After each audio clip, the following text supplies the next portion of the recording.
Jeeva cinema பார்வையாளர்களுக்கு வணக்கம். இன்றைய நேர்காணலில் திரை ஆய்வாளர், திரை தயாரிப்பாளர் பாலாஜி பிரபு அவர்கள். சார் வணக்கம். வணக்கம் சார், விஜய் அவர்கள் தேர்தல் வேட்புமனு தாக்கல்ல நிறைய கடன் வச்சிருக்கிறேங்கிறாரு. யாருக்கு கடன் கொடுத்துருக்காருன்னு பார்த்தீங்கன்னா, அப்பாவுக்கு, அம்மாவுக்கு, பொண்டாட்டிக்கு, பொண்ணுக்கு, மகனுக்கெல்லாம் கடன் கொடுத்துருக்காரு.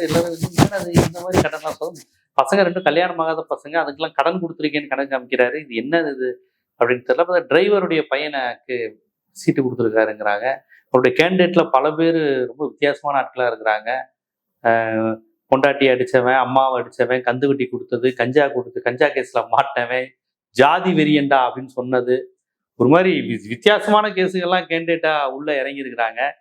வித்தியாசமா இருக்கே சார். விஜய் என்ன செஞ்சாலும் இப்போ கேண்டிடேட் மனு தாக்கல் செஞ்சதே இவ்வளவு விஷயங்கள் வருதே சார். அதாவது நேற்றுக்கு பாத்தீங்கன்னா சொத்து அவர் தாக்கல் பண்ணியிருக்காரு. மனு தாக்கல் பண்ணதோட அசையும் அசையா சொத்துக்கள் 520 கோடி ரூபாய் எங்கிட்ட இருக்கு அப்படின்னு இருக்காரு. அவர்கிட்ட மட்டும்தான் 520 கோடி ரூபாய் சொத்து இருக்கு, பணம் இருக்கு, எல்லாம் இருக்கு. ஆனா அவங்க குடும்பத்துல உள்ள எல்லாருமே பாத்தீங்கன்னா கடனாளிகளா இருக்காங்க. எல்லாரும், அதாவது மனைவி கடனாளியா இருக்காங்க, அப்பா, அம்மா, பையன், பொண்ணு எல்லாருமே கடனாளிகளா இருக்காங்க. இந்த கடனாளிகளா எப்படி ஆனாங்க, யார் கடன் கொடுத்தா, யார்கிட்ட கடன் வாங்கினாங்க அப்படின்னு பாத்தீங்கன்னா, கடன் கொடுத்ததே விஜய் தான். நீங்க பாப்பீங்களா? எங்க அம்மா எங்க அம்மா அப்பா எல்லாரும் எங்க வீட்டுல கடன்காரங்க. யாரு கடன் கொடுத்தா? நான் தான் கடன் கொடுத்தேன். பொண்டாட்டிக்கு 12 கோடி கொடுத்திருக்கிறாரு. அப்பாவுக்கு ஒரு 3 கோடி கொடுத்திருக்காரு. அம்மாவுக்கு ஒரு 87 லட்சம். அதுக்கப்புறம் மகனுக்கு ஒரு 8 லட்சம், மகளுக்கு ஒரு 4 லட்சம். மகள் யாரையும் விட்டு. ஆனா ஒரு ஒரே பிள்ளை தானே அம்மா அப்பாவுக்கு. இவர் அம்மா அப்பாவுக்கு ஒரே பிள்ளை. பாருங்க எப்படி இருக்கு பாருங்க. இவருக்கு 2 பிள்ளை. சரி, இவரோட 2 பிள்ளைக்கும் கடன் கொடுத்திருக்காரு. 2 பிள்ளைக்கும் கடன் கொடுத்திருக்காரு. தன்னுடைய தாய் தந்தைக்கும் கடன் கொடுத்திருக்காரு. எப்படிப்பட்ட ஒரு ஆளா இருக்காரு பாருங்க. கேரியரின் உச்சம்னு சொல்றாரு அவரு. அதுவும் புரியல. அவர் தான் சொல்றாரு கேரியரின் உச்சம்னு. அவரு பாத்தீங்கன்னா 275 கோடி ரூபாய் இன்னைக்கு சம்பளம் வாங்குறதா சினிமா வட்டாரத்துல சொல்றாங்க. சரி, ஒரு நிறைய பொய்ன்னு சொல்லுவாங்களே. அதாவது நீங்க எப்படின்னா, ஒரு ஆரம்பத்துல ஒரு 10 படம் நடிச்சார்ல, அப்ப பெருசா சம்பளம் இருந்திருக்காது. அதுக்கப்புறம் காதலுக்கு மரியாதை, இந்த துள்ளுவது இளமை, கில்லி எல்லாம் அப்புறம் அடுத்தடுத்து ஒரு 30 கோடி, 70 கோடி, 100 கோடி, 150, 200, 250, 275 கோடி சம்பளம் வாங்குறாரு. 100% 275 கோடி ரூபாய் சம்பளம் வாங்குறாரு. ஸோ ஒரு இவர் நடிச்சிருக்காரு 69 படம். 69 படத்துல பாத்தீங்கன்னா ஒரு 40-50 படத்தை தள்ளிருங்க, ஒரு 20 படத்தை மட்டும் கணக்குல எடுத்துக்கிட்டீங்கன்னா கூட 20 படத்துக்கு ஆவரேஜா, அதாவது குத்து மதிப்பா ஒரு 275, 300 அதெல்லாம் விட்டுருங்க, 200 கோடின்னு போட்டீங்கன்னா கூட 200 கோடி இன்ட்டு 20 படத்துக்கு பாத்தீங்கன்னா 4000 கோடி இருக்கு. 4000 கோடி சொத்து குறைஞ்சது இருக்கணும். 35 வருஷமா நடிச்சுக்கிட்டு இருக்காரு. 4000 கோடி சொத்து இருக்கணும். ஆனா பாத்தீங்கன்னா வெறும் 520 கோடி தான் சொத்து இருக்குன்னு சொல்றாரு. பரம ஏழையா இருக்காரு இவர். பாத்தீங்கன்னா அந்த 520 கோடி சொத்துக்கு அதிபதியா இருக்காரு. ஆனா பாத்தீங்கன்னா தனி விமானத்துல போயிட்டு வர்றாரு. எங்க தனி விமானத்துல போறாரு? ஏதாவது முக்கியமான ஒரு கான்ஃபரன்ஸுக்கு போயிட்டு வர்றாரு. ஒரு 80 கோடி லாபம் வரப்போகுதுப்பா, அதனால ஒரு 80 லட்சம் செலவழிச்சிட்டாருப்பா அப்படின்னு சொன்னா அதுல ஒரு நியாயம் இருக்கு. ஆனா இவர் எங்க போயிட்டு வர்றாருன்னா, தனி விமானத்துக்கு பாம்பேல போய் அட்லியோடைய மனைவி பிரியா இருக்காங்கல்ல, அவங்களுடைய வளகாப்புக்கு போறாரு. அதாவது ஏற்கனவே வளகாப்பு பண்ணாங்க முதல் குழந்தைக்கு, அங்கேயும் ரெண்டாவது குழந்தைக்கு வளகாப்பு பண்ணி நான் எங்கேயுமே பார்த்ததில்ல. பொதுவா கிராமத்துல முதல் குழந்தைக்கு தான் முதல்ல குழந்தை உண்டாகி கல்யாணம் ஆன புது தம்பதிகள் தான். அது எப்படின்னா வளையல்லாம் போட்டு, மஞ்சள்லாம் வச்சு, பொட்டெல்லாம் வச்சு எல்லாரும் ஆசீர்வாதம் பண்ணி பார்த்து போய் பிள்ளைய பெத்துட்டு வாமான்னு சொல்லுவாங்க. அடுத்தெல்லாம் பிரெக்னன்ட் ஆனாங்கன்னு வச்சுக்கோங்களேன், கர்ப்பமாச்சுன்னு வச்சுங்க, அந்த வீட்டுல இருக்கிற கிழவிங்க பாத்தீங்கன்னா என்ன சொல்லுவாங்க, பார்த்து சூதானமா போய் பெத்துட்டு வா, உனக்கு தான் தெரியும்ல குழந்தை பெத்துக்கிறது எப்படின்னு, போமா போயிட்டு வா, ஒரு ஆட்டோவை பிடிச்சி போய் பெத்துட்டு வா அப்படின்னு சொல்லி அனுப்பிச்சு விட்டுருவாங்க. இதுதான் வழக்கம். நான் 2வது குழந்தைக்கும் பாத்தீங்கன்னா வளகாப்பு. அந்த 2வது குழந்தைக்கு வளகாப்புக்கு இந்த தேர்தல் நேரத்துல எல்லா தலைவர்களும் பாத்தீங்கன்னா இங்க தமிழ்நாட்டை சுத்தி வெயில்ல அலைஞ்சு பிரச்சாரம் செஞ்சுட்டு இருக்காங்க. எல்லாருமே தமிழ்நாட்டை சுத்தி வட்டம் தனி விமானத்துல போய் அட்லியோடைய மனைவி வளகாப்புல கலந்துக்கிட்டு அங்க இட்லி சாப்பிட்டு, இட்லி சூப்பர் அப்படின்னு சொல்லிட்டு இங்க வராரு. வந்தவராது தேர்தல் பிரச்சாரத்துக்கு வந்தாரா இல்ல இப்ப எத்தனை குழந்தையா இருந்தாலும் வளகாப்பு நடத்துவாங்க. அது போவாரு. அட்லி மனைவி வளகாப்புக்கு எத்தனை குழந்தையான்னு போவாரு. அது ஒரு பக்கம். 15 நாள்ல மறுபடியும் பாம்பே போறாரு. எதுக்குன்னு கேளுங்க. அதாவது இந்த குழந்தை 15 நாள்ல பிறந்துருச்சுன்னா பேர் வைக்கிறதுக்கு இவர் போறாரு. குழந்தைக்கு பேர் வைக்கணும்ல, அதனால குழந்தைக்கு பேர் வைக்கிறதுக்கு இவர் போறாரு. ஸோ இப்படி ஒரு கனெக்டிவிட்டியில இருக்காரு. எப்படி ஒரு தனி விமானத்துல போயிட்டு வர்றதுக்கு செலவு 40 லட்சம். இவர் வந்து ஒரு பாம்பேக்கு போனாலோ ஒரு டெல்லிக்கு போனாலோ தனி விமானத்தினுடைய செலவு மட்டுமே 40 லட்சம். ஆனா பையனுக்கு 8 லட்சம் கடன் கொடுத்துருக்காரு. அந்த 8 லட்சத்தை டைரியில குறிச்சு வச்சிருக்காரு.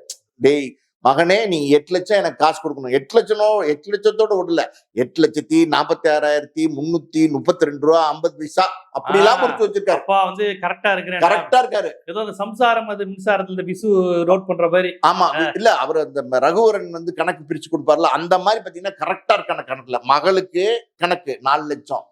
சரி, நான் என்ன கேட்கிறேன், ஒரு அப்பாவா ஒரு தகப்பனா அவங்க 2 பேரும் பாத்தீங்கன்னா படிச்சுட்டு இருக்கிற பசங்க. அந்த பொண்ணு இப்ப காலேஜ் தான் படிக்கும். காலேஜ் படிக்கிற பொண்ணுக்கு எதுக்கு இவர் 4 லட்சம் கொடுத்தாரு? என்னத்துக்கு 4 லட்சம் கொடுத்தாரு? அதாவது ஒரு பொண்ணுக்கு அப்பன் கடன் கொடுத்து பாத்துருக்கீங்களாங்க? எங்கேயாவது நீங்க கேள்விப்பட்டிருக்கீங்களா? மகனுக்கு அப்பன் கடன் கொடுத்து பாத்துருக்கீங்களா? இதெல்லாம் ஒரு பக்கம் இருக்கட்டும். நேற்றுக்கு போய் இந்த வேட்புமனு தாக்கல்ல வந்து மனைவிக்கு, அம்மாக்கு, அப்பாக்கு, பையனுக்கு, பொண்ணுக்கெல்லாம் கடன் கொடுத்துருக்கேன்னு சொல்லி அதை எழுதி கொண்டு போய் தாக்கல் பண்ண போறேன்னு சொல்லும் போது இவருதான் ஒரு புரிதல் இல்லாத ஆளா இருக்காரு. மொத்த கூட்டமே தற்கொலையா இருப்பாங்களா என்னன்னு தெரியல. யாராவது சொல்ல மாட்டாங்களா, சார் இதெல்லாம் வந்து பயங்கர கேலி கிண்டலாக பேச ஆரம்பிச்சிருவாங்க, ஏற்கனவே அவங்களை வந்து ரொம்ப ட்ரால் பண்ணிட்டு இருக்காங்க, இந்த நேரத்துல இப்படி நீங்க வந்து இது போய் தாக்கல் பண்ண வேண்டாம் சார் சொல்லியிருக்க மாட்டாங்களா? அது அடிப்படை புரிதல் இல்லை சார். ஒரு ஆடிட்டர் யாரோ ஒரு சொல்லியிருப்பாருன்னு நினைக்கிறேன். அவர் வெங்கட்ராமன் ஒருத்தர் கூட இருக்காரு, அவரோட அட்வைஸா தான் இருக்கும்னு நினைக்கிறேன். கொண்டு போய் கொடுத்து இன்னைக்கு பாத்தீங்கன்னா ஊர் உலகமே கேலியும் கிண்டலுமா பேசுது. ஒரு விஷயம் நான் கேட்கிறேன், ஒரு பையனை படிக்க வைக்க வேண்டியது தகப்பனோட கடமை.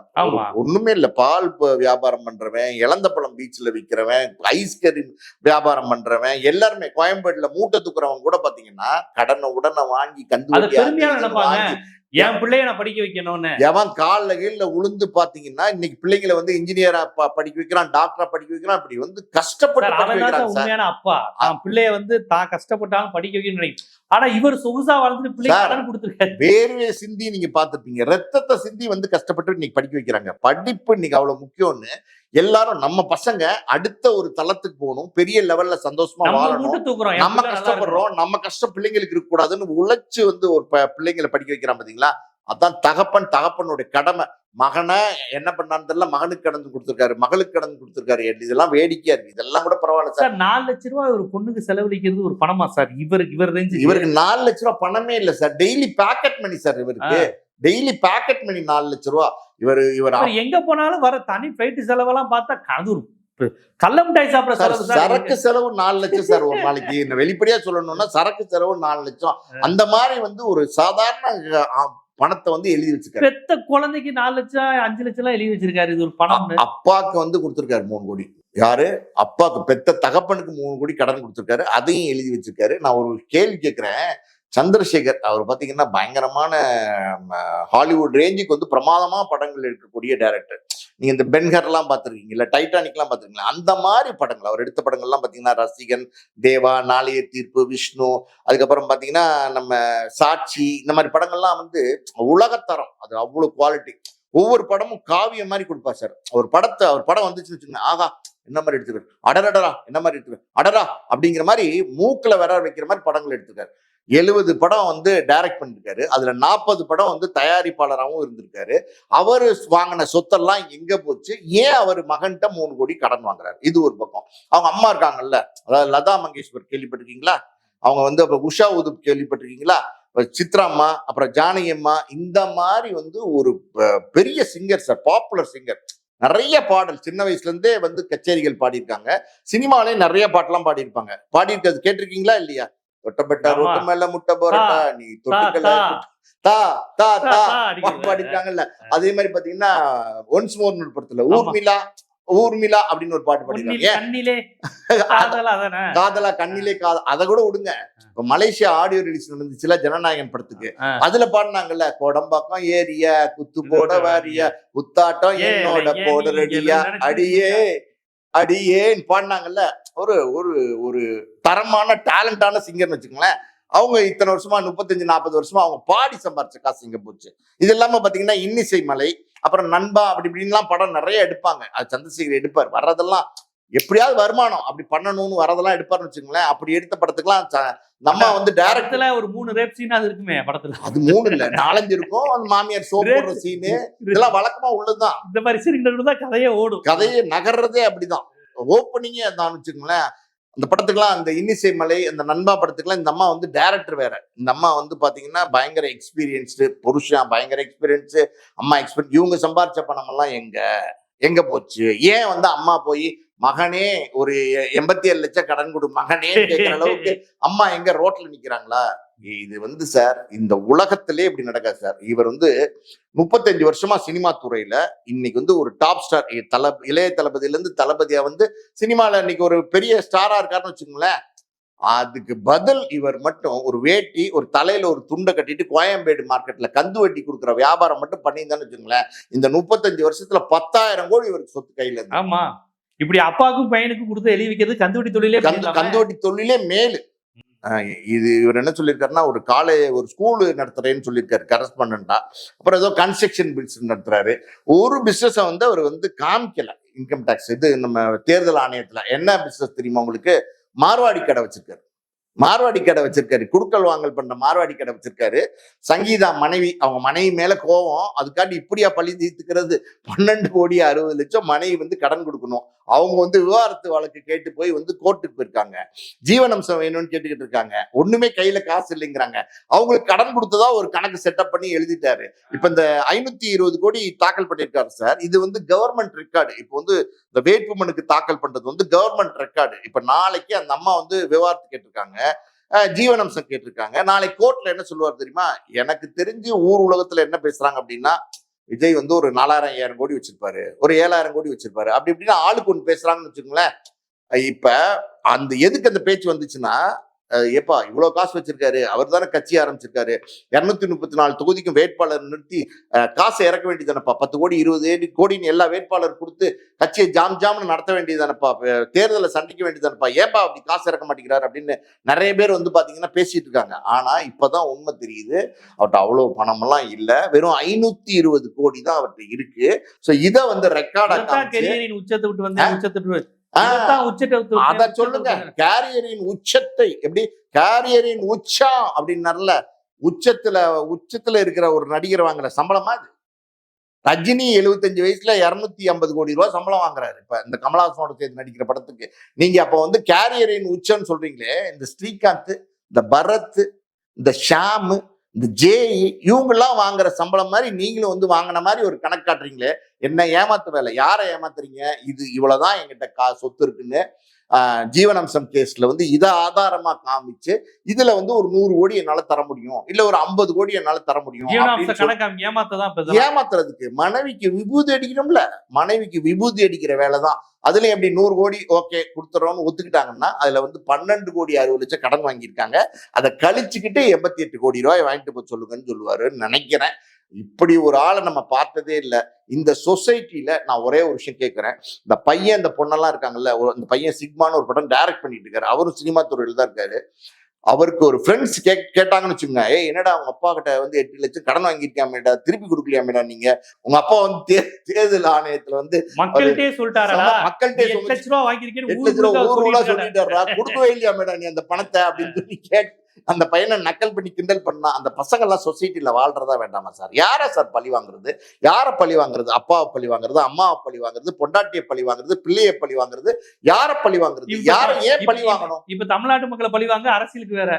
தமிழ்நாட்டு மக்கள் என்ன தெரியுமா இப்ப சொல்றாங்க, எப்பா இவர் அரசியலுக்கு வந்துட்டாருன்னா தமிழ்நாட்டு மக்களுக்கு எல்லாம் நான் இவ்வளவு காசு கொடுத்து கடன் கொடுத்துருக்கேன்னு சொன்னாலும் சொல்லுவாருப்பா, 5 வருஷம் கழிச்சுன்னு சொல்லி பயப்படுறாங்க. இப்ப ஏற்கனவே 51 பேர் செத்து போயிட்டான். ஆமா, திக்குன்னு எல்லாரும் பயப்படுறாங்க சார். பல கோடி ரூபாய் சொத்து இருக்கிறதா பேசிக்கிறாங்க சார். கிட்டத்தட்ட ஒரு 4000 5000 கோடி சொல்றாங்கன்னு வச்சுக்கோங்க. ஆளுக்கு ஒண்ணு சொன்னா கூட நம்ம கணக்கு என்ன, ஒரு 20 படத்துக்கு 200 கோடினாலே 4000 கோடி ரூபாய் பணம் இருக்கு. அப்ப அந்த 4000 கோடி ரூபாய் பணம் எங்க போச்சு? சோ இதுக்கெல்லாம் பதிலே கிடையாது. அப்படி பார்த்தா என்ன சமீபத்துல கேள்விப்படுற விஷயங்கள்லாம் ரொம்ப வருத்தமா இருக்கு சார். அந்த சங்கீதா அவங்க மனைவிக்கு வந்து எந்த சொத்தும் போய் சேர்ந்துடக்கூடாது, காசு போய் சேர்ந்துடக்கூடாது, விஜய்யுடைய பையன் சஞ்சய்க்கும் அந்த சாஷாங்கிற அந்த பொண்ணுக்கும் போய் சேரக்கூடாதுன்னு சொத்தெல்லாம் பல பினாமி பேர்ல மாத்திட்டு இருக்காராம். இன்னொரு பக்கம் பாத்தீங்கன்னா அண்ணா நகர்ல 45 கோடி ரூபாய்க்கு ஒரு பெரிய சொத்து, இந்த ஜேஎஸ் கல்யாண மண்டபம்னு இருக்கு வடபள்ளியில, அது எல்லாம், அப்புறம் ஈசிஆர்ல ஒரு 90 கோடி ரூபாய் ஒரு சொத்து, இதெல்லாம் வித்து காசா மாத்திட்டு இருக்காரு. இப்ப நீங்க சொத்தா வச்சிருந்தீங்கன்னா தான் அது வந்து உங்களுக்கு வழக்குல வந்து தாக்கல் பண்ண முடியும். என் கணவர்கிட்ட இந்த சொத்து இருக்கு, இதுல எனக்கு பங்கு வேணும்னு அந்த அம்மா ஜீவனாம்சம் கேட்க முடியும். நீங்க காசா கொண்டு போனீங்கன்னு வச்சுங்களேன், உங்ககிட்ட ஒரு 200 கோடி ரூபாய் காசு இருக்காமே, 1000 கோடி ரூபாய் காசு இருக்காமேன்னு சொன்னா கூட அதை வந்து நிரூபிக்க முடியாது சட்டத்துக்கு முன்னால. அதனால எல்லாமே லிக்விடேஷன் பண்ணிட்டு இருக்காரு. இப்படி ஒரு சீப்பான வேலையை எனக்கு தெரிஞ்சு யாருமே பண்ண மாட்டாங்க சார். அதை வந்து விஜய் செஞ்சுட்டு இருக்காரு. ரொம்ப வந்து எப்படி சொல்றது, இவ்வளவு மோசமான மனநிலையில இருப்பாரா அப்படின்னா அவ்வளவு மோசமான மனநிலையில இருக்காரு. ஒரு பக்கம் ஒரு நடிகையோட பேர்ல பல சொத்துக்களுக்கு வந்து மாற்றம் பண்ணிக்கிட்டு இருக்கிறதா ஒரு விஷயம் சொல்லிட்டு அது எந்த அளவுக்கு உண்மை பொய்ன்னு தெரியாது. ஆனா எல்லாம் பேசுறாங்க, இந்த மாதிரி வந்து நிறைய சொத்துக்கள் வந்து ஒரு நடிகையோட பேர்ல வந்து பேர் மாற்றம் பண்ணப்பட்டு இருக்கு அப்படின்னு சொல்றாங்க. சோ இதுதான் இவரோட உச்சமா, இதுதான் இவருடைய மனநிலையா அப்படின்னா இல்ல. இதையும் தாண்டி சில விஷயங்கள் இருக்காது. என்ன அப்படின்னா, இந்த அஜிதா இருக்காங்கல்ல, தூத்துக்குடி, அவங்க தாவேக்கால ஒரு பெண் காரெல்லாம் மறிச்சாங்க. அதை கண்டுக்கவே இல்லை. அவங்களை அதுக்கப்புறம் சட்டையே பண்ணலன்னு வச்சுக்கோங்களேன். ஆனா அவங்க வந்து அந்த தூத்துக்குடியில கிரவுண்ட் ஒர்க் பண்ணிட்டு இருக்காங்க. தேர்தல் வரப்போது, நிச்சயமா தாவேக்கால நம்மளதான் வேட்பாளரை நிறுத்துவாங்க. தலைவர் என்னதான் கோபமா இருந்தாலும் தேர்தல் நேரத்துல வந்து நமக்கு வந்து சீட்டு கொடுப்பாங்க, நம்ம ஜெயிக்கணும் அப்படின்னு சொல்லிட்டு எல்லா வேலைகளும் செஞ்சிருக்காங்க. நிறைய நல்ல விஷயங்களை வந்து அந்த அஜிதா செஞ்சிருக்காங்க சார். எல்லாருமே என்ன சொல்றாங்கன்னா, அஜிதா அந்த இடத்துல வந்து தூத்துக்குடியில் நின்னா தாவேக்கா வேட்பாளரா நிச்சயமா ஜெயிச்சிருவாங்க அப்படின்னு சொல்லி ஒரு கன்ஃபார்ம்டா சொல்றாங்க. என்ன தெரியுமா பண்றாரு, இவருக்கு தாவேக்கால புஷியை கூப்பிட்டுருக்காரு. என்ன அண்ணா, நம்ம 234 தொகுதியில போட்டிடுறோம், எந்த தொகுதியில நமக்கு வெற்றி வாய்ப்பு ஜாஸ்தியா இருக்கு, எத்தனை தொகுதி நம்ம அடிப்போம் அப்படின்னு புஷி சொல்லிருக்காரு. வெளியில சொல்ல முடியாது, பட் இருந்தாலும் 234 தொகுதியும் நம்ம தோத்துருவோம். நான் நிக்கிற தொகுதி தோத்துருவோம், நீங்க நிக்கிற தொகுதி தோத்துருவோம், எல்லாருமே தோத்துருவோமா? ஆமா.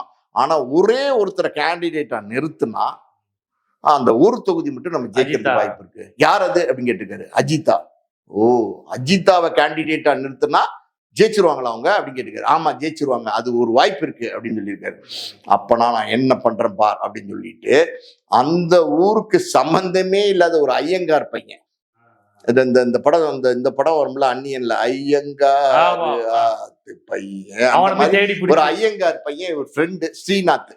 அவர் அந்த ஸ்ரீநாத் பாத்தீங்கன்னா பயங்கரமான அரசியல் போராளி, அரசியல்ல போராட்டங்கள் பல கலந்திருக்காரு. ஸ்டெர்லைட் போராட்டத்துல கலந்திருக்காரு, தூத்துக்குடி போராட்டத்துல கலந்திருக்காரு. நம்ம ஐயோ ஜல்லிக்கட்டுக்கெல்லாம் பயங்கரமா வாய்ஸ் கொடுத்தாரு, நீட்டுக்கு எதிர்த்து குரல் கொடுத்தாரு. பல நேரங்கள்ல பல அரசியல் விஷயங்களை வந்து ஸ்ட்ராங்கா பேசக்கூடியவர். நெஞ்சில அடிபட்டு நெஞ்சு எலும்பு உடைஞ்சு ஜெயில எல்லாம் போய் இருந்துட்டு வந்திருக்காரு, வருஷக்கணக்கில் ஜெயில். அப்படி ஒரு அரசியல்ல தியாகி அவரு, உன்னதமான மனிதர் அவரு. அவரை கொண்டு போய் பாத்தீங்கன்னா தூத்துக்குடியில வேட்பாளர் இருக்கிறார். தூத்துக்குடியே இப்பதான் ஃபர்ஸ்ட் டைம் போவார்னு நினைக்கிறேன். அவர் தூத்துக்குடி இது வரைக்கும் பார்த்திருப்பாருன்னா தெரியல. அவர் இந்த சாத்துக்குடியை வாங்கி ஜூஸ் போட்டு குடிக்கிறது வேணா அவருக்கு தெரியும், தூத்துக்குடி என்னன்னாலே அவருக்கு தெரியாது. தூத்துக்குடி யாரு, அங்க என்ன மக்கள் இருக்காங்க, அது என்ன பெல்ட், எதுவுமே தெரியாம அவரை கொண்டு போய் பாத்தீங்கன்னா தூத்துக்குடியில வேட்பாளர் இருக்கிறார். இது எதுக்கு நான் சொல்றேன்னா, அஜிதாக்கு சீட்டு கொடுக்கலன்னா வேற தூத்துக்குடியில தாவேக்கால ஏதாவது நல்ல ஆட்கள் இருப்பாங்க, வேட்பாளர்கள் இருப்பாங்க, அவங்களுக்கு சீட்டு கொடுத்திருந்தீங்கன்னா பரவாயில்ல. ஆனா அஜிதாவை பழி வாங்கணும், கேவலப்படுத்தணும், அசிங்கப்படுத்தணும், இப்படி ஒரு வேட்பாளர் நிறுத்துற பார் அப்படின்னு சொல்லிட்டு தோத்துருவார்னு 100% தெரியும். ஆனா தோத்துருவேன்னு தெரிஞ்சே வந்து பாத்தீங்கன்னா இந்த ஸ்ரீநாத்தை ஐயங்கார் பையனை கொண்டு போய் தூத்துக்குடி நிறுத்துறாங்க. எங்கேயாவது வந்து தூத்துக்குடியில ஐயங்கார் பையனை வேட்பாளரா நிறுத்தி நீங்க பாத்துருக்கீங்களா சார்? அது இந்த பொண்ணு அந்த மீனவ மக்களுக்காக போராடுறது அந்த மாதிரிலாம் இருந்திருக்காங்க சார். ஏகப்பட்ட போராட்டங்கள், ஏகப்பட்ட விஷயங்கள் பண்ணிருக்கிறாங்க சார். அந்த பொண்ணு பாவம், நல்ல பொண்ணு. அவங்களுக்கு கொடுக்காம அவங்களை அசிங்கப்படுத்துறதுக்கு, அவங்களை கேவலப்படுத்துறதுக்கு இப்படி ஒரு வேலையை பண்ணிருக்காரு சார். இது எங்கேயாவது பண்ணுவாங்களா சார்? ஒரு பக்கம் பாத்தீங்கன்னா அஜிதாவை கேவலப்படுத்துற மாதிரி ஆச்சு, இன்னொரு பக்கம் பாத்தீங்கன்னா அந்த நண்பன் அவன் என்ன பண்ணான்னு தெரியல, அந்த பையனே இப்ப வந்து தூத்துக்குடி நிறுத்தி கேவலப்படுத்திட்டாரு. இப்ப எல்லாரும் பேசுறாங்க, யாரியா அவரு, என்ன பெரிய தியாகி அவரு, பெரிய அரசியல் போராளி அவரை போய் தூத்துக்குடியில் நிறுத்திருக்காரு அப்படின்னு அவரை வேற எல்லாரும் விமர்சனம் பண்ண ஆரம்பிச்சிட்டாங்க. இது எல்லாம் இவருடைய மனநிலை.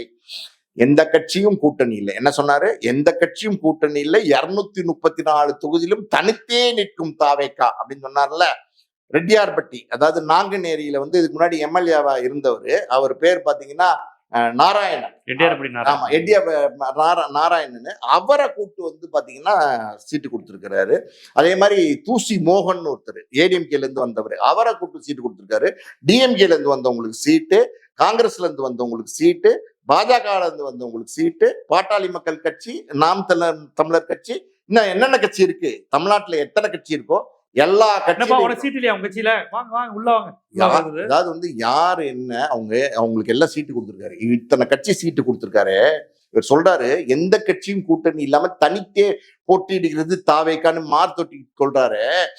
இத்தனை கட்சி கூட்டுங்க. உண்மையா சொல்ல போனா மத்த கட்சி வச்சிருக்கிறதெல்லாம் கூட்டு கிடையாது. இவர் வச்சிருக்கிறதெல்லாம் அப்படின்னா அத்தனை கட்சியில உள்ள வேட்பாளர்களை வந்து அத்தனை கட்சியில உள்ள ஆட்களை கூட்டு வந்து இங்க வேட்பாளரா மாத்தி இவர் கட்சியில் நிறுத்துறாருன்னா அவர் காங்கிரஸோட கூட்டு, டிஎம்கேட கூட்டு, ஏடிஎம்கேட கூட்டு, பாஜகவோட கூட்டு, நாம் தமிழர் கட்சியோட கூட்டு, விடுதலை சிறுத்தையோட கூட்டு, என்னென்ன கட்சிகள் பாட்டாளி மக்களோட கட்சிகளோட கூட்டு, எல்லா கட்சிகளையும் கூட்டு இணைஞ்சு வந்து போட்டிடுறாரு. இதாவது பரவாயில்ல சார். அதாவது வந்து 10 நாளைக்கு முன்னாடி தான் கஞ்சா கேஸ்ல கைதாகி ஜாமீன்ல வெளியில வந்திருக்காரு. அதாவது வந்து சந்திரகாண்டிபன் அப்படின்னு அவருக்கு வந்து இந்த கட்சியில சீட்டு கொடுத்துருக்காங்க. பின்னணி அதாவது அவர் யாரு, அவர் என்ன, அவர் வேட்பாளர் கொடுக்கலாமா, சீட்டு கொடுக்கலாமா, எதையுமே ஆராய்ஞ்சு பாக்குறது இல்லை. ஒரு பக்கம் கஞ்சா, இன்னொரு பக்கம் பாத்தீங்கன்னா அவர் கட்சியில இருக்காரு ஒருத்தர். அவர் பேர் வந்து பாத்தீங்கன்னா குட்டி என்கிற பிரகாசம். அவர் என்ன பண்ணியிருக்காரு அப்படின்னா சமீபத்துல பாத்தீங்கன்னா ஒரு தாவேக்கா கட்சி மேடையில ஒரு பெண் தாவேக்கா வேட்பாளர் கிடையாது, நிர்வாகிக்கு பாத்தீங்கன்னா பாலியல் சீண்டல் பண்ணியிருக்காரு. அந்த பெண் என்ன பண்ணிருக்காங்க, நேர போய் கட்சி தலைமையிட்ட வந்து புகார் பண்ணிருக்காங்க. இந்த மாதிரி தப்பா நடந்துக்கிறாரு, பாலியல் சீண்டல்ல ஈடுபடுறாரு, மேடையிலே நடந்துக்கிறாரு, தவறா நடந்துக்கிறாரு அப்படின்னு சொல்லியிருக்காங்க. அப்படியா, யார் பண்ணது அப்படின்னு கேட்டிருக்காங்க. அவர் சொல்லியிருக்காங்க குட்டி என்ற பிரகாசம் அப்படின்னு இருக்காங்க. குட்டி என்ற பிரகாசத்தை வர சொல்லுங்க அப்படின்னு இருக்காரு. யாரு தலைவர். உடனே பாத்தீங்கன்னா நடவடிக்கை எடுக்க போறாரு. ஒரு பெண் புகார் கொடுத்துட்டாங்க, பாலியலுக்கு எதிர்ப்பா நடவடிக்கை நடந்திருக்க அப்படின்னா கை வச்சிருவாரோ. ஆமா, அந்த ஆளை போயிருக்காரு. குட்டி என்ற பிரகாசமே இல்லாம போயிருக்காரு. தலைவரே அப்படின்னு இருக்காரு. என்ன இந்த மாதிரி எல்லாம் பண்ணீங்களா? ஆமா தலைவர். இல்ல தலைவரே அப்படின்னு. ஆமா, உங்க படத்தெல்லாம் பார்த்து கொஞ்சம் கை வச்சுட்டேன் தலைவரே, மன்னிச்சிருங்க தலைவரே அப்படிங்கிற மாதிரி. நான் வந்து ரசிகன் பார்த்தேன் தலைவரே, அதுல மாமியார் மேட்ரு சோப் போடுறதெல்லாம் பார்த்துதான் தலைவரே நானே உங்க ரசிகனானே அப்படின்னு சொல்லியிருக்கான். கடைசியில பாத்தீங்கன்னா இவருக்கு வந்து பூந்தமல்லியில சீட்டை கொடு அப்படின்ட்டு பாருங்க. ஒரு பாலியல் புகார். அது பொண்ணு மிரண்டிருக்குமே. அந்த பொண்ணு மிரண்டுச்சு. மிரண்டதோட நிக்கல, ஆனா நல்ல தைரியமான பொண்ணு. இன்னைக்கு வந்து சீட்டு கொடுத்துருக்கீங்களா நீங்க, நான் வந்து பாலியல் புகார் தொந்தரவு பண்றான்னு புகார் கொடுத்தா நீங்க மேலிடத்துல கண்டிக்காம சீட்டா கொடுக்குறீங்க அவனுக்கு, இரு என்ன பண்றேன் அப்படின்னு சொல்லிட்டு போலீஸ் ஸ்டேஷன்ல கம்ப்ளைண்ட் கொடுத்துருச்சு. வழக்கு பதிவு பண்ணிட்டாங்க. பாத்தீங்களா, வழக்கு பதிவு பண்ணிட்டாங்க. இதே மாதிரி பாத்தீங்கன்னா இந்த கேண்டிடேட்ஸ் எல்லாம் நீங்க பாத்தீங்கன்னா பயங்கர காமெடி சார். அதாவது கலிமலி சந்தோஷ், அவங்க ஒரு டாக்டர், இந்த கேன்சர் எல்லாம் கியூர் பண்ணுவேன் அது இதுன்னு சொல்லிட்டு இருப்பாங்க. அவர் லவ் ஜோதிடம் அப்படின்னு வந்து இன்ஸ்டா அந்த யூடியூப்ல எல்லாம் பேசுவாங்க. அவங்களுக்கு வந்து சீட்டு கொடுத்துருக்காரு. எப்படி லவ் ஜோதிடம், அதாவது ஜோதிடத்திலே நம்பிக்கை இல்லாதவங்க அந்த மாதிரி ஜோதிடத்தை பார்த்து இந்த காதலர்கள் சேரலாமா, நீங்க லவ் பண்றீங்க, நீங்க லவ் பண்றீங்க, நீங்க 2 பேரும் லவ் பண்றீங்க, ஓ நீங்க 2 பேரும் லவ் பண்றீங்களா, அந்த சொன்னாங்கல்ல அந்த காங்கிரஸ், இந்த அவங்க வராங்க, ஓ அவங்க வராங்களா, இந்த இவங்க வராங்க, இந்த இவங்க வராங்களா, இல்ல அவங்க 2 பேரும் சேர்ந்து வராங்க அப்படிங்கிற மாதிரி பாத்தீங்கன்னா நீங்க 2 பேரும் லவ் பண்ணீங்களா, ஓ நீங்களும் லவ் பண்ணீங்களா, அப்ப உங்களுக்கு லவ் ஜோதிடம் பார்த்து சொல்றேன்னு சொல்ற ஒரு பொண்ணு, அதுக்கு ஒரு சீட்டு. மொத்தத்துல பாத்தீங்கன்னா நீ இப்படி ஒரு வேட்பாளர் தேர்வு பார்க்கவே முடியாது. லாஸ்ட் மினிட் வரைக்கும் எதுக்கு திரும்ப வெயிட் பண்ணாங்க, ஏடிஎம்கே வந்து அனௌன்ஸ் பண்ணிருச்சு, டிஎம்கே அனௌன்ஸ் பண்ணிருச்சு. ஏன் இவங்க வந்து அதுக்கப்புறம் அனௌன்ஸ் பண்ணாங்க தெரியுமா, அங்க இருக்கிற உதிரிகள் இங்க வருவாங்களா, அங்க சீட்டு கிடைக்கலன்னு இங்க கோவத்துல வருவாங்க. சொல்லிருப்பான் போல, இல்லன்னா ரெடியா இருக்கும் வாங்க. அங்க வந்து எப்படின்னா இவங்க ஆல்ரெடி கான்டாக்ட், கிடைக்கலன்னா வந்துரு அப்படின்னு சொல்லிட்டு சாமிக்கு வேண்டியிருக்காங்க. அங்க இவங்களுக்கு எல்லாம் கிடைக்க கூடாது, இந்த 106 பேருக்கு எங்களுக்கு வேட்பாளரே இல்லை, நாங்க திணறிக்கிட்டு இருக்கோம், என்ன பண்றதுன்னு தெரியல. புஷிட்ட வந்து விஜய் கேட்டுக்காரு, அண்ணன் 234 வேட்பாளர்கள் ரெடியா அப்படின்னு கேட்டுக்காரு. அந்த தம்பி இருங்க தம்பி, ஈசிஆர் பக்கமா அங்கேயும் இங்கேயும் போய் நான் தேடிக்கிட்டு இருக்கேன், கொஞ்சம் வெயிட் பண்ணுங்க, ஃபில் பண்ணிடுவேன் அப்படின்னாரு. எத்தனை வேட்பாளர், கிட்டத்தட்ட ஒரு 150 பேர் இருக்கணும். அட அண்ணன் இப்படி மாட்டி விட்டீங்களே என்னைய, அரசியல்னு என்னன்னே தெரியாம இருந்த என்னைய கொண்டு வந்து மீன் கொடுக்க வந்து இந்த வலையில என்னை சிக்க வச்ச மாதிரி சிக்க வச்சுட்டீங்களே. நான் வாட்டுக்குள்ள நிம்மதியா நடிச்சுக்கிட்டு கேரவன்ல படுத்து தூங்கிட்டு ஜாலியா வந்து இருந்துகிட்டு இருந்தேன். என்னை கொண்டு வந்து வெயிலையும் மழையிலையும் நிக்க வச்சு போறவரெல்லாம் அடிக்கிறான். அதாவது வந்து கேள்விப்பட்டிருக்கீங்களா, போறவரெல்லாம் ஏன்டா அடிக்கிற அப்படின்னா, நான் அப்படிதான்டா அடிப்பேன், ஐயோ ஏன்டா அடிக்கிற, அப்படிதான்டா அடிப்பேன் அப்படின்னு அடிப்பாங்க இல்ல, அந்த மாதிரி போறவரெல்லாம் அடிக்கிறான். அந்த மாதிரி ஒரு நிலைமையை கொண்டு வந்து விட்டாங்க. என்ன நினைச்சாருன்னா, அரசியல்லாம் ஒண்ணும் கிடையாது. எப்படி அரசியல்லாம் ஒண்ணும் கிடையாது, அது மாசத்துல வந்து ஏதாவது 2 பாயிண்ட், ஒரு ஈரோடு, ஒரு தஞ்சாவூர், ஒரு நாகப்பட்டினம், ஒரு வேலூர், இப்படி 2 பாயிண்ட்டுக்கு போய் என் நெஞ்சில் குடியிருக்கும் அப்படின்னு சொல்லிட்டு அப்படி ஜாலியா பேசிட்டு கேரவன்ல ஏறி வீட்டுக்கு வந்து படுத்துக்கிட்டா ஆட்சி அமைச்சிடலாம் முதலமைச்சர்லாம் எல்லாம் அப்படின்னு நினைச்சாரு. பாத்தீங்களா நேற்றுக்கு பெரம்பூர்ல பாத்தீங்களா, பெரம்பூர்ல போய் பிரச்சாரம் நாமினேஷன் பண்றாரு. நாமினேஷன் பண்ணிட்டு அவர் கார்ல இருந்து அப்படியே வந்து பாத்தீங்கன்னா கேரவனுக்குள்ள ஏறாரு. ஏசி டு ஏசி ஏறி நின்று என் நெஞ்சில் குடியிருக்கும் பெரம்பூர் மக்களே அப்படிங்கிறாரு. பெரம்பூர்ல எதுக்கு செலக்ட் பண்ணாரு, என்ன மாற்று காட்டி செலக்ட் மாற்று கட்சி நாங்க அப்படின்னு சொல்றாருல, என்ன மாற்று கொண்டு வர போறாரு. அதாவது டிசிஎம், தலித் கிறிஸ்டின் முஸ்லீம், உங்களுக்கு தெரியும், அது மெஜாரிட்டியா இருக்கிறதுனால பெரம்பூரை செலக்ட் பண்ணிடுறாரு. இன்னொரு பக்கம் பாத்தீங்கன்னா திருச்சி கிழக்குல வந்து கிறிஸ்டின் வெள்ளாளர்கள் வந்து ஜாஸ்தி, அங்க செலக்ட் பண்ணிருக்காரு. சோ அந்த நாமினேஷன் அந்த சீட்டு எல்லாருக்கும் அனௌன்ஸ் பண்ணும்போது இவருக்கு அனௌன்ஸ் பண்ணும்போது பாத்தீங்களா, அதாவது சி ஜோசப் விஜய் எங்க பெரம்பூர், சி ஜோசப் விஜய் திருச்சி கிழக்கு. நான் கேட்கிறேன், இத்தனை நாள் விஜய் உங்க தளபதி விஜய் இந்த பாடலை பாடிக்கொண்டிருப்பவர் உங்கள் விஜய், அப்பயே ஜோசப் விஜய் போட வேண்டியதானே. இப்போ வந்து ஜோசப் விஜய்ங்கிறது தேவைப்படுது, மத அடையாளம் தேவைப்படுது, எங்க மத சாதி அடையாளம் தேவைப்படுது, எல்லா அடையாளமும் உங்களுக்கு தேவைப்படுது. அப்ப நீங்க மற்ற கட்சிக்கு மாற்று கட்சின்னு சொல்லாதீங்க. மற்ற கட்சிக்கு மாற்று கட்சி மாதிரியா இருக்கு, மற்ற கட்சியோட மோசமான இருக்கு. இல்ல மற்ற கட்சிக்கு மாற்று கட்சி இல்ல, இந்த மாற்றே இல்லாத கட்சி, அதுதான் இந்த கட்சியிலே மாற்றம். அப்படி ஒரு கட்சி நேற்று பாத்தீங்கன்னா எந்த பெரம்பூர் மக்களை, நெஞ்சில் குடியிருக்கும் பெரம்பூர் மக்களைன்னு சொல்லிட்டு உடனே பேசுறாரு. அதாவது ஏதாவது ஒரு நல்ல காரியம் பண்ண போறோம்னா நம்ம அம்மா கிட்ட ஆசீர்வாதம் வாங்கணும்ல, அம்மா கிட்ட ஆசீர்வாதம் வாங்கணும்னா வாங்கினாதானே பிரைட்டா இருக்கும் பண்ண காரியம் அப்படின்லாம் பேசுறாரு. உங்க அம்மா என்ன பெரம்பூர்ல இருக்காங்க, சோபா அம்மா பெரம்பூர்ல வீடு வாங்கியிருக்காங்க. நியாயமா உங்களுக்கு அம்மா அப்பாட்ட ஆசீர்வாதம் வாங்கணும் அப்படின்னா நேர போய் அம்மா அப்பா காலில் விழுந்து வேட்புமனு கொடுத்து ஆசீர்வாதம் பண்ணுங்க, முதல்ல எலெக்ஷன் நிக்க போறேன்னு ஆசீர்வாதம் வாங்கி அதை ஒரு வீடியோ ஆக்கி, இந்த பாருங்க தளபதி எப்படி பாருங்க அம்மா அப்பாவுக்கு மரியாதை கொடுக்குறாரு அப்படின்னு உங்க மக்களுக்கு அதே ஒரு பிரச்சார வீடியோ போட்டீங்கன்னா நியாயம் இருக்கு. அங்க போய் வழக்கமா சேம் ஓல்டு டெம்ப்ளேட், சொன்னதே திருப்பி சொல்றோம் அப்படின்னு சொல்லுவாங்கல்ல, சொன்னதே திருப்பி சொல்றோம் அப்படின்ற மாதிரி பாத்தீங்கன்னா அங்கேயும் போயிட்டு பாத்தீங்கன்னா டிஎம்கேக்கும் தாவேகாக்கும் தான் போட்டி அப்படிங்கிறாரு. அது போட்டி யாருக்குன்னு எல்லாருக்குமே தெரியும். இவர் சொல்றாரு பெரம்பூர்ல முடிச்சாரா, கொளத்தூர் போனாரா, கொளத்தூரோட முடிச்சிட்டாரு. கொளத்தூர்ல வந்து அங்க ஒரு கிரௌட பார்த்து, ஒரு கிரௌட் அலர்ஜின்னு நினைக்கிறேன் சார். கிரௌட பார்த்தாலே அலர்ஜி வந்துருமா என்னன்னு மாதிரிதான் நீ என்ன பண்ற, கிரௌட் புசியா இடத்துல சொல்லியிருப்பார் போல, மக்கள் தலைவன், மக்களோட மக்களா வாழ்றவன் தான் மக்கள் தலைவன். எப்படியோ தலைவர்கள்லாம் இருந்த நம்ம நாட்டுல இவருக்கு கிரௌட் அலர்ஜி. இவர் பாத்தீங்கன்னா அங்க இருந்து கொளத்தூர்ல போய் பிரச்சாரம் பண்ணிட்டு அப்படியே நேர கேரவன்ல இருந்து இறங்கியிருக்காரு கார்ல. தளபதி எங்க போறாரு, வெள்ளிவாக்கம் வராரா அப்படின்னு வெயிட் பண்ணிருக்காங்க. இல்ல அவர் வந்து நேர வந்து பனையூர் போறாரு, போய் அங்க போய் ஏசியை போட்டு 4 மணிக்கெல்லாம் படுத்துட்டார் சார். எங்கேயாவது பாப்பீங்களா ஒரு பிரச்சாரம் 4 பாயிண்ட்ல பிரச்சாரம் பண்றதுக்கு பர்மிஷன் கொடுத்துருக்காங்க. தேர்தல் ஆணையம், போலீஸ், கார்பரேஷன், ஃபயர் எல்லா பர்மிஷனும் வாங்கிட்டு வெயிட் பண்ணா இவர் நேரா போய் வீட்டுல போய் படுத்துக்கிட்டாரு. இது எங்கேயாவது பாத்துருக்கீங்களா? அவன் பாத்தீங்கன்னா அனல் பறக்கிற பிரச்சாரம் பண்ணிக்கிட்டு இருக்கான், பயங்கரமா ரோடா இறங்கி பிரச்சாரம் பண்ணிக்கிட்டு இருக்கான். இவர் வீட்டுல போய் படுத்துட்டாரு. இது என்ன அப்படின்னா, இது வந்து கிரௌடு, எனக்கு பயமா இருக்கு, எனக்கு பாதுகாப்பு இல்லைன்னு சொல்றதெல்லாம் எதுக்கு தெரியுமா சார்? இனிமே நான் பிரச்சாரத்துக்கு வரமாட்டேன். இன்னைக்கு வந்தாரா, வரல, இல்ல வரமாட்டேன். நீங்க வேணா பாருங்க, இந்த 20 நாள் தான் இருக்கு. 20 நாளும் வந்து இவர் பிரச்சாரத்துக்கு வரப்போறதே கிடையாது. அப்படி அதிகபட்சமா பிரச்சாரத்துக்கு அடுத்து எங்க போவார்னா திருச்சி கிழக்குக்கு போவார். திருச்சி கிழக்கோட அவர் நிக்கிற இடம், அதோட வந்து அவர் பிரச்சாரத்தை முடிச்சிருவாரு. மத்தவங்களுக்கு எல்லாம் கூட நின்று போட்டோ எடுத்திருக்காரு, தோல்ல கை போட்டு போட்டோ எடுத்திருக்காரு.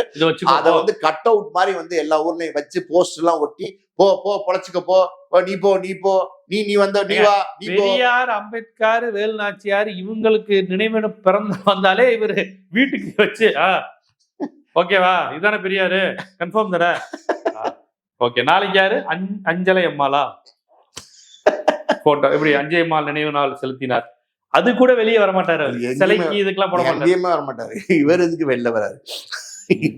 அவங்களாம் உயிரோட இருந்தா வந்து பார்க்க சொல்லுவாரு. பாத்தீங்கன்னா போலீஸ் கரெக்டா ஆக்ஷன் எடுத்து 5 பிரிவுல வழக்கு பதிவு போட்டாங்க, எஃப்ஐஆர் போட்டாங்க. இப்ப தெரியும் அரசியல்னா என்ன. அதாவது வந்து இனிமே வந்து மவனே இனிமேதான் இருக்கு அரசியல் என்னன்னு தெரியும் பாரு அப்படிங்கிற மாதிரி ஒவ்வொரு தடவையும் வந்து கோர்ட்டுக்கும் பனையூருக்கும் அலையணும். அது மாதிரி பாத்தீங்கன்னா இந்த பொன்ராஜ் அவர் மேல பாத்தீங்கன்னா வழக்கு கொடுக்கறதுக்காண்டி, புகார் கொடுக்கறதுக்காண்டி டிஜிபி ஆபீஸ் இவரே போனார்ல, அங்கேயும் பாத்தீங்கன்னா அதான் அனுபவம் இல்லாத அரசியல்வாதி அப்படிங்கிறது இதுதான் தெளிவா.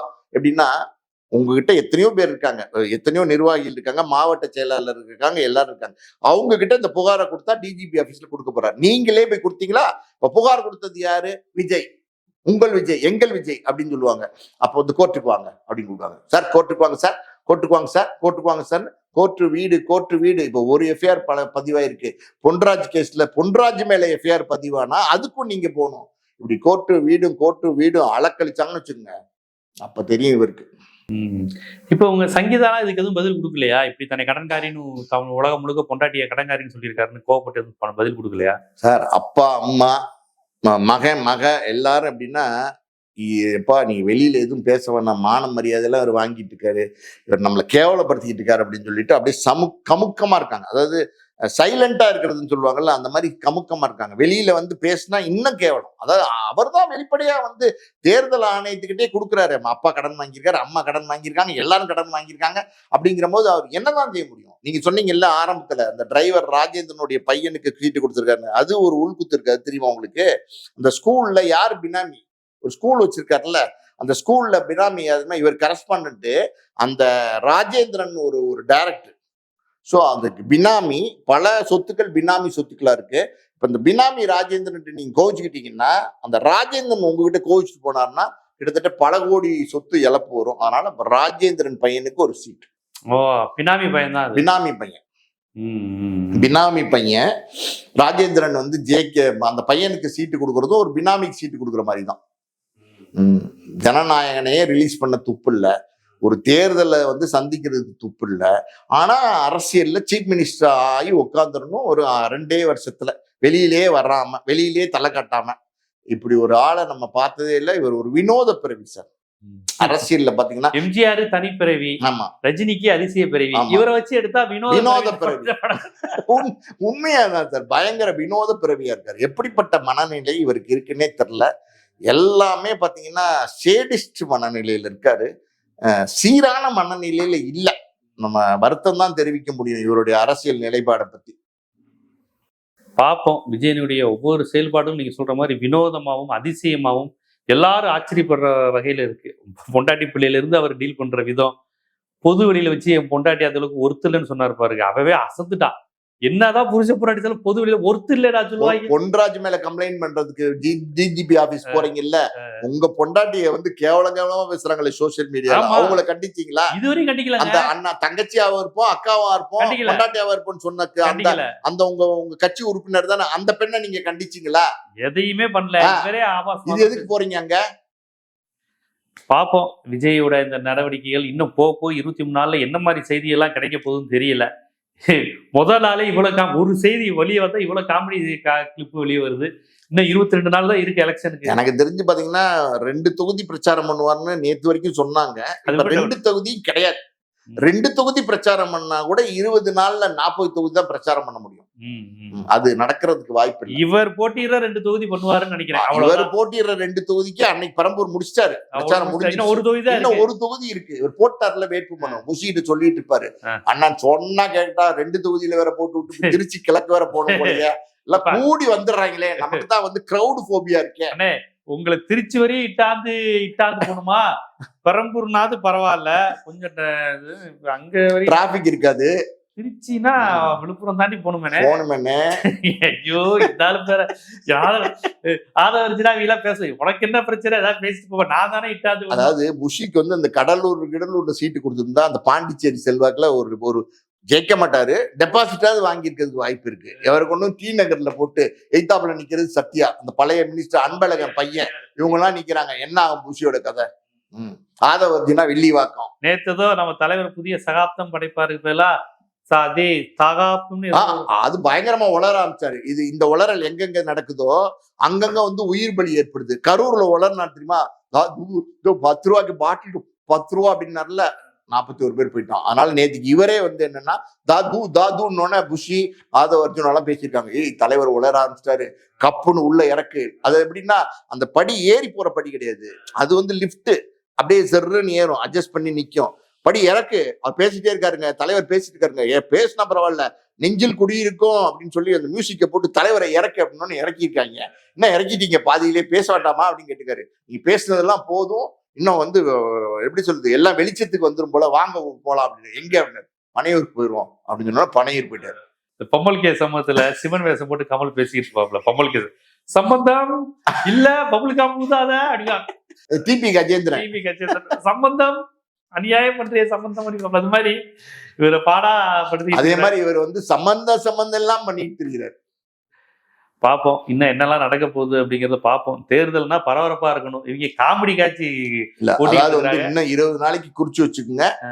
படங்கடா எதுவும் தியேட்டர் போய் பாக்குறது கூட அவசியம் ஏற்படாது. நல்ல ஜாலியா காமெடி வந்து பஞ்சமே இல்லாம இருக்கும். அரசியல்ல வந்து காமெடிக்கு பஞ்சமே இருக்காது, டிவிக்கு வந்து இருக்கிற வரைக்கும். பார்ப்போம் அடுத்தடுத்து என்ன பண்றாருங்கிறத பொறுத்து இருந்து பார்ப்போம். நன்றி.